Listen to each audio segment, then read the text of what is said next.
आओ साथी हातेमा लो गरौँ धान रोपेर देश सजाऊँ इडन स्काउट अघि बढ्दै श्रमको सन्देश फैलाऊँ हिलो खेतमा हाँसी खेल्दै सेवा गर्दै रमाउँदै किसानको सम्मान गरौँ हरियाली नेपाल बनाऊ जय स्काउट जय किसान श्रम नै हाम्रो पहिचान इडन स्काउट एक स्वरमा नेपाल बनाऊ महान।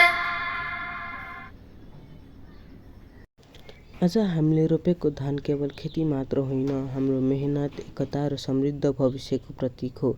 किसानको पसिनाले देशलाई अन्न दिन्छ, त्यसैले किसानको सम्मान गरौँ र कृषि कर्मलाई माया गरौँ। हराभरा खेत, खुसी किसान र समृद्ध नेपाल बनाउने हाम्रो अभियान निरन्तर रहिरहोस्। सबै सहभागी सहानुभावप्रति हार्दिक धन्यवाद। जय स्काउट जय नेपाल।